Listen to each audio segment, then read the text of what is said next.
കേരളയുടെ കിഴക്കൻ മലയോര മേഖലയുടെ കായിക സ്വപ്നങ്ങൾക്ക് കുതിപ്പ് പകരാനാണ് പുനലൂരിൽ ഒരു ഇൻഡോർ സ്റ്റേഡിയം കിഫ്ബി ഫണ്ട് ഉപയോഗിച്ച് നിർമ്മിച്ചത്. പക്ഷേ ആ ഇൻഡോർ സ്റ്റേഡിയം 2023 തുറന്നു. അതിൻ്റെ ഉദ്ഘാടന പ്രവർത്തനങ്ങൾ ഇവിടെ നടന്നു. വി അബ്ദുറഹ്മാൻ കായിക വകുപ്പ് മന്ത്രിയാണ് അത് ഉദ്ഘാടനം ചെയ്തത്.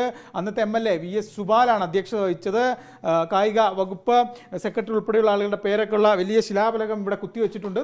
ഉദ്ഘാടനം 2023 ജൂൺ 14 ബുധനാഴ്ച ഉദ്ഘാടനം കഴിഞ്ഞു. ആളുകൾ പോയി. പക്ഷേ ഈ ഇൻഡോർ സ്റ്റേഡിയം ഇങ്ങനെ അടഞ്ഞ് കിടക്കുന്ന അവസ്ഥയാണ്. കായിക സ്വപ്നങ്ങൾ അത് മണ്ണിട്ട് മൂടിയ സാഹചര്യമാണുള്ളത്. ഇൻഡോർ സ്റ്റേഡിയം ഈ ഉദ്ഘാടനം കഴിഞ്ഞ ശേഷം പിന്നീട് തുറന്നിട്ടില്ല എന്നാണ് മനസ്സിലാക്കുന്നത്. ഒരു ഭൗതിക സാഹചര്യവും ഉള്ളിൽ ഒരുക്കിയിട്ടില്ല. അത് കിഫ്ബി ഫണ്ട് ഉപയോഗിച്ചാണ് കെട്ടിടം നിർമ്മിച്ചത്. പക്ഷേ അതിൻ്റെ ഉള്ളിലെ ഭൗതിക സാഹചര്യം ഒരുക്കേണ്ടത് നഗരസഭയായിരുന്നു. പക്ഷേ അങ്ങനെ ഒരു സൗകര്യം ഒരുക്കിയില്ല. നമുക്ക് ഈ ദൃശ്യങ്ങൾ നോക്കിക്കഴിഞ്ഞാൽ ഇതാ ഇവിടെയൊക്കെ ഇങ്ങനെ പുല്ല് മുളച്ചിരിക്കുകയാണ്. ഇൻഡോർ സ്റ്റേഡിയത്തിൻ്റെ പുറത്താണ് ഇൻ്റർലോക്ക് പാകിയിട്ടും അതിൻ്റെ അപ്പുറത്ത് ഇങ്ങനെ പുല്ല് കാട് തന്നെ ഉണ്ടായിട്ടുണ്ട്. ഈ കാട്ടിൽ കുറച്ച് മുമ്പ് എരുമയൊക്കെ വന്ന് മേയുന്ന സാഹചര്യമൊക്കെ ഉണ്ടായിരുന്നു. അങ്ങനെ ഈ പശുവും എരുമയൊക്കെ അവർക്ക് പുല്ല് തിന്നേണ്ട ഒരു കേന്ദ്രമായി ഇൻഡോർ സ്റ്റേഡിയം മാറുന്ന കാഴ്ചയാണ്. അങ്ങോട്ടേക്കൊക്കെ പോയി കഴിഞ്ഞാൽ മുഴുവൻ കാട് പിടിച്ച് കിടക്കുകയാണ്. നേരത്തെ പറഞ്ഞ എരുമയൊക്കെ തന്നെ അവിടെയുണ്ട്. നമുക്ക് ഈ ദൃശ്യങ്ങളൊക്കെ തന്നെ കണ്ടു കഴിഞ്ഞാൽ ഒരു ഉപയോഗവും ഇല്ലാതെ കോടിക്കണക്കിന് രൂപ കൊടുത്ത് 2023 ഉദ്ഘാടനം നടത്തിയ ഒരു കെട്ടിടമാണ്. അതിങ്ങനെ ഒരു ഉപയോഗവും ഇല്ലാതെ ഇങ്ങനെ കിടക്കുന്ന സാഹചര്യവും അവസ്ഥയൊക്കെയാണുള്ളത്. ഇതിൻ്റെ ചില ജനൽ പാളികളൊക്കെ തുറന്നു കിടപ്പുണ്ട്. അതിൻ്റെ ഉള്ളിലൊക്കെ തന്നെ ഇവിടെ കോടിക്കണക്കിന് രൂപ കൊടുത്ത് വാങ്ങിയ സാധനങ്ങൾ, ലൈറ്റ്, മറ്റു കാര്യങ്ങളൊക്കെ തന്നെ ഇങ്ങനെ വെറുതെ ഉപയോഗശൂന്യമായി കിടക്കുന്നുണ്ട്. ഒരു ഉപകാരമില്ലാതെ ഇങ്ങനെ കിടക്കുന്ന ഒരു അവസ്ഥയാണുള്ളത്. മുഴുവൻ ആകെ മൊത്തത്തിൽ ഒരു അനാസ്ഥയുടെ നേർചിത്രമാണ് ഈ ഒരു ഇൻഡോർ സ്റ്റേഡിയം. പുനലൂരിലെ ഇൻഡോർ സ്റ്റേഡിയം കിഫ്ബി ഫണ്ട് ഉപയോഗിച്ച് 2023 അന്നത്തെ കായിക മന്ത്രി ഉദ്ഘാടനം ചെയ്തെന്ന് ഓർക്കണം. അതാ നമുക്ക് ആ ദൃശ്യങ്ങളിൽ കാണാം. എരുമ പുല്ല് തിന്നുന്നു. ഇതാണ് ഇവിടുത്തെ അവസ്ഥ. ഇങ്ങനെ പുല്ല് തിന്നാനാണോ ഇത്തരത്തിൽ കോടികൾ മുടക്കി ഒരു കേന്ദ്രം എന്നൊരു ചോദ്യമുണ്ട്. അതിൻ്റെ തൊട്ടപ്പുറത്ത് ഒരു ജനറേറ്ററുണ്ട്. അതായത് വൈദ്യുതി ഇല്ലാത്തപ്പോൾ ഉപയോഗിക്കാൻ വേണ്ടി സ്ഥാപിച്ച ജനറേറ്ററാണ്. അത് ഉപയോഗിക്കാതെ നശിച്ചു. ഇനി പുതിയത് വയ്ക്കുക എന്നല്ലാതെ മാർഗ്ഗമില്ല. അങ്ങോട്ടേക്ക് പോകണമെന്നുണ്ട്. പക്ഷേ എരുമ കുത്തുമോ എന്ന പേടിയുള്ളതുകൊണ്ട് അങ്ങോട്ടേക്ക് പോകുന്നില്ല. ദൃശ്യങ്ങളിലെല്ലാം വ്യക്തമാണ്. അത്രമാത്രം അതപ്പതിച്ചൊരവസ്ഥയാണ്. വാട്ടർ ടാങ്ക് ഉണ്ട്. അതൊന്നും ഒരു തരത്തിലും ആ വാട്ടർ ടാങ്കിൽ വെള്ളമുണ്ട്. മഴ പെയ്തുണ്ടാകുന്ന വെള്ളമാണ്. ഇതിൻ്റെ ഉള്ളിലെ ദൃശ്യങ്ങളൊക്കെ തന്നെ കണ്ടു കഴിഞ്ഞാൽ അത് വലിയ തോതിൽ നഷ്ടങ്ങളുടെ കണക്ക് മാത്രമാണ് ഇതിൻ്റെ ഉള്ളിൽ പറയുന്നത്. എല്ലാ സൗകര്യങ്ങളോടും കൂടി ഒരു ഇൻഡോർ സ്റ്റേഡിയം, അത് പുനലൂരുകാരുടെ വലിയ സ്വപ്നമായിരുന്നു. പക്ഷേ അതിങ്ങനെ കുത്തഴിഞ്ഞ അവസ്ഥയിൽ കിടക്കുന്ന സാഹചര്യമാണുള്ളത്. നമുക്ക് അങ്ങോട്ടേക്ക് ക്യാമറ തിരിച്ചാൽ അതെല്ലാം കാണാം. കണ്ടോ, ഉള്ളിൽ ഒരു സൗകര്യം ഒരുക്കിയിട്ടില്ല. കിഫ്ബി ഫണ്ട് ഉപയോഗിച്ചാണ് ഈ കെട്ടിടം പണിതത്. പക്ഷേ അതിനുള്ളിലെ ഭൗതിക സാഹചര്യം ഒരുക്കേണ്ടിരുന്നത് നഗരസഭയായിരുന്നു. പക്ഷേ ആ നഗരസഭ അനങ്ങിയില്ല, മിണ്ടിയില്ല. അങ്ങനെ ഏറ്റവും ഒടുവിൽ ഇതിങ്ങനെ കുത്തഴിഞ്ഞ അവസ്ഥയിൽ കിടക്കുന്ന ഒരു സാഹചര്യമാണുള്ളത്.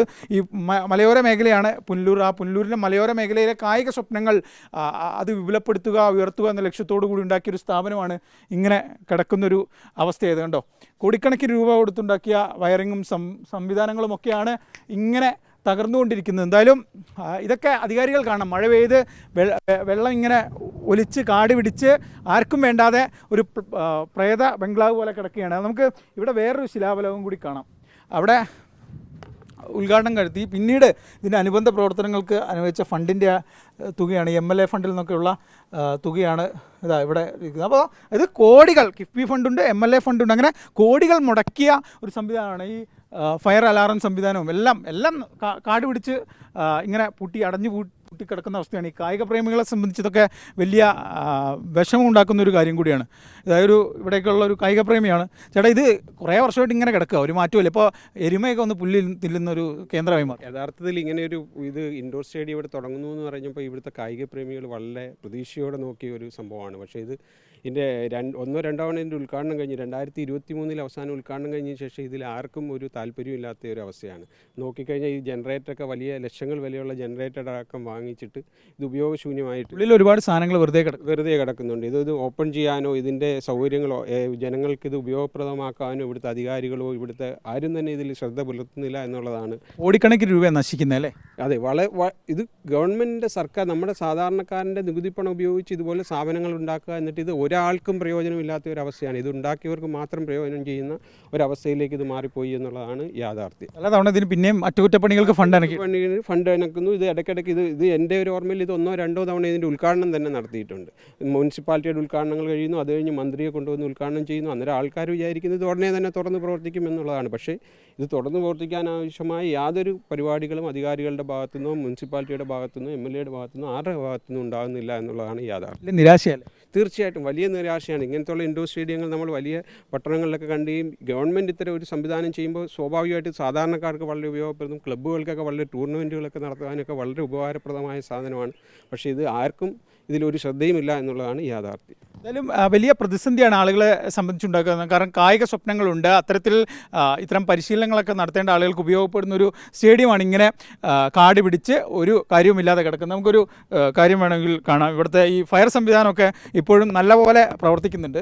തിരിച്ചു കഴിഞ്ഞാൽ നല്ലപോലെ വെള്ളം വരുന്നുണ്ട്. പക്ഷേ ഈ വെള്ളം മോട്ടർ അടിച്ച് കയറ്റുകയെന്ന് വിചാരിക്കരുത്. ആ ടാങ്ക് നേരത്തെ കണ്ട ടാങ്കിൽ മഴ പെയ്ത് നിറഞ്ഞ വെള്ളമാണ് ഇപ്പോൾ വരുന്നത്. അപ്പോൾ ഇതിൻ്റെ പല കാര്യങ്ങളും പ്രവർത്തിക്കുന്നുണ്ട്. ഒന്ന് ഓണാക്കിയാൽ മതി, ഇല്ലെങ്കിൽ അധികാരികളൊന്ന് കണ്ട് ഇടപെട്ട് കൈകാര്യം ചെയ്താൽ വീണ്ടും കുട്ടികൾക്ക് ഇവിടെ കായിക പരിശീലനങ്ങൾ നടത്താൻ പറ്റുന്നൊരു ഇടമാണ്. കായിക മന്ത്രി OJ ജനീഷിൻ്റെ മുന്നിൽ തന്നെ ഞങ്ങൾ ഈ റിപ്പോർട്ട് സമർപ്പിക്കുകയാണ്. മന്ത്രി ഇടപെടണം, ഈ പ്രശ്നം പരിഹരിക്കണം.